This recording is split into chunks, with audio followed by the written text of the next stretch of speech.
High, চলো আগের video তো দেখেছো, কাশ্মীর গিয়েছিলাম, তার জন্য ফার্স্ট ডে আর সেকেন্ড ডে তোমাদের সাথে শেয়ার করেছি, আর এটা হচ্ছে থার্ড ডে। আজকে এই হোটেলটা ছেড়ে আমরা গুলমার্গের নতুন হোটেলে শিফট করবো, মানে আজকে আমরা এখান থেকে দুধপাত্রি ঘুরে তারপর গুলমার্গ যাব। তার জন্য ও এখানে গেটটা লাগিয়ে নিয়েছিল রুম থেকে, যেহেতু আমাদের চেক আউট করার ছিল, তাই চেক আউট করে চাবিটা ওদেরকে দেওয়ার ছিল। আর দেখো আমরা নেমে গেছি হোটেল থেকে নিচে, তারপরে এই গাড়িটা আমাদের জন্য দাঁড়িয়েছিল আমাদেরকে দুধপাত্রি ঘুরিয়ে তারপরে গুলমার্গ নিয়ে যাওয়ার জন্য। তবে এখানের রাস্তা আর ওয়েদার এতটাই ভালো যে এখানে ঘুরতে কোনো অসুবিধাই হবে না, কারণ ঠান্ডা ঠান্ডা ওয়েদার। তো তাই আমরা এখানে গাড়িতে চেপে বেরিয়ে পড়েছিলাম। তবে এই দাদাটাই আমাদের ট্যুর গাইড ছিল, আর এই দাদাটার গাড়িতেই আমরা ঘুরছিলাম। দাদাটা ওখানে বসে দাদাটার সাথে গল্প করতে করতে যাচ্ছিল, আর আমি পিছনে বসেছিলাম। আর এখানে প্রতিটা রাস্তা এতটা ভালো লাগছে, কারণ চারিদিকে পাহাড়ে ঘেরা, তো আর পাহাড়ে ঘেরার পরও পাহাড়ের উপরে যখন বরফ পড়ে থাকে আর এই রকম গাছ দু সাইডে থাকে, তখন কি না সুন্দর লাগে বলুন দৃশ্যটা দেখতে। তো তাই এই রকম দেখতে দেখতে আমরা পৌঁছে গিয়েছিলাম দুধপাত্রিতে।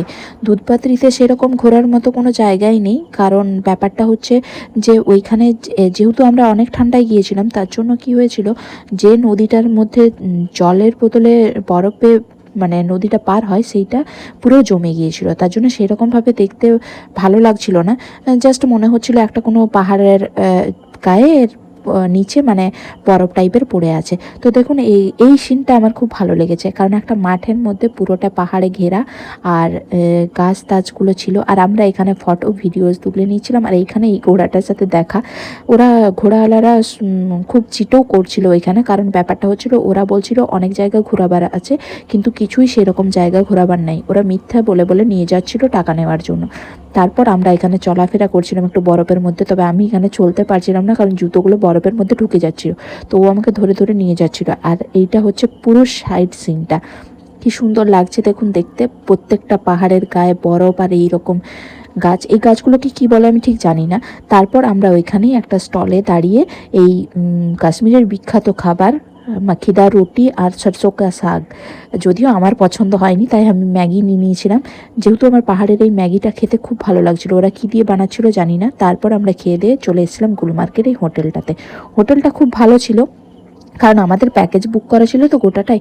তো প্রতিটা প্যাকেজের মানে হোটেল রুম প্রতিটা খুব সুন্দর ছিল। আর প্রথম হোটেলটা আমাদের পুরো ফুল হয়ে যাওয়ার কারণে আমাদেরকে নিয়ে গিয়েছিলো পিছনের একটা হোটেলে।